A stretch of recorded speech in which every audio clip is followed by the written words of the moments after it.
Welcome to 8 Minutes Chinese. Today, we're unlocking the essential phrases you can use in daily life and master in your next business negotiation. Let me ask you something right off the bat. Have you ever tried to negotiate something? Maybe it was a massive software contract or, maybe just trying to talk down your rent, and you completely failed because you came in just a little too aggressive? We have absolutely all been there. It's so easy to treat a negotiation like a battlefield, right? Like one person literally has to lose so that we can win. Well, today we are going to completely reframe that whole mindset. We're looking at a famous piece of ancient strategy that honestly almost everyone gets wrong. And as you'll see, getting it right can completely transform your modern business deals. Now, I want to pose this question directly to you. Why do most business negotiations fail before they even start? Actually, think about that for a second. Usually, it's because people fundamentally misinterpret one of the most famous quotes from ancient military strategy, "Know your enemy."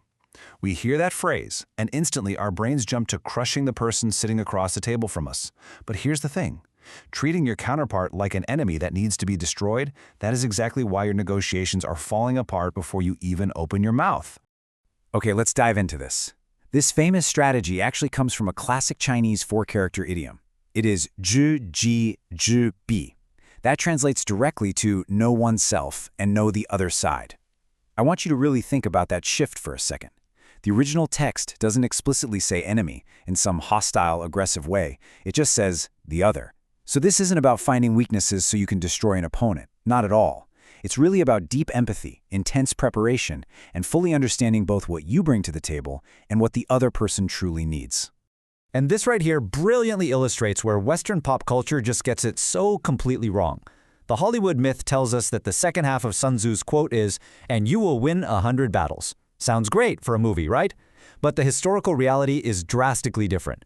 The true meaning is actually, you will never be in peril. Now that is a massive paradigm shift. Your goal isn't a 100% win rate where you just dominate every single interaction.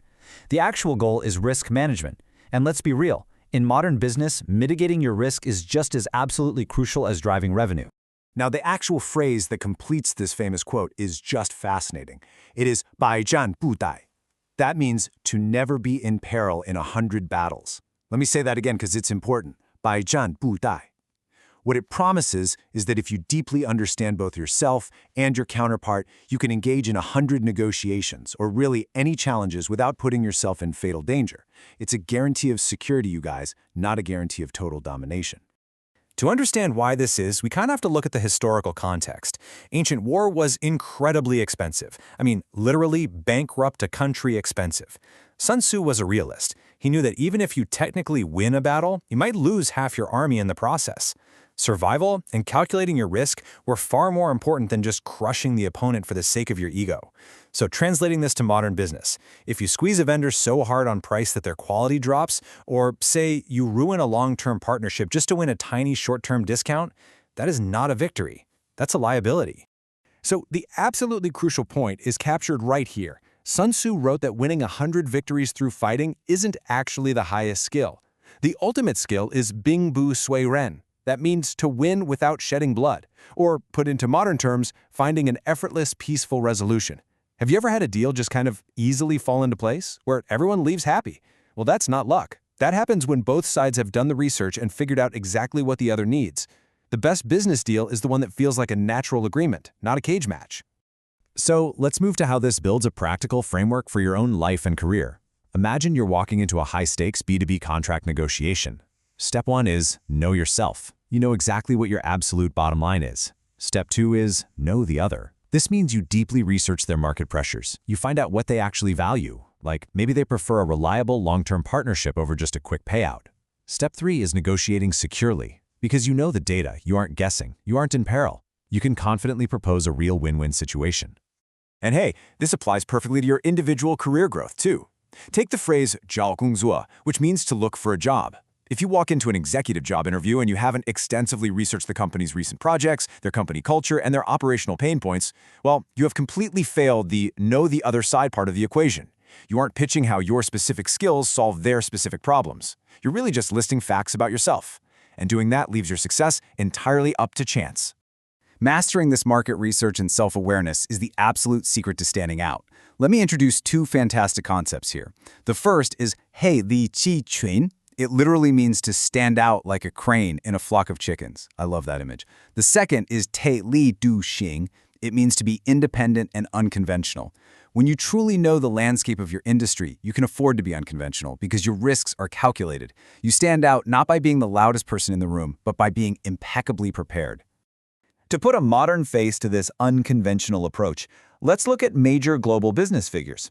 On one side, you have Ma Xi-xin, Elon Musk. On the other, Trilong Pu, Donald Trump. Now, regardless of any personal or political views you might hold, objectively speaking, both of these men are highly recognized as mavericks in the business world. They built their empires by reading the room of their respective markets, understanding the psychological needs of their audiences, and leaning heavily into unconventional strategies to negotiate deals that completely disrupted the status quo.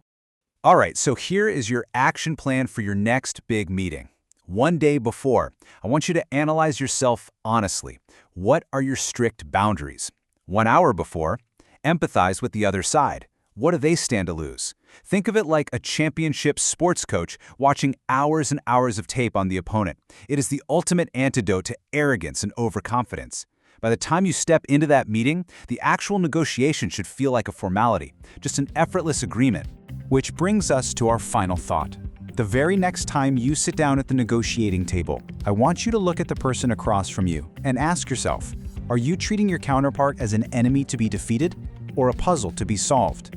If you embrace the true meaning of knowing yourself and knowing the other side, you won't just win a temporary battle, you will secure long-term success without ever being in peril.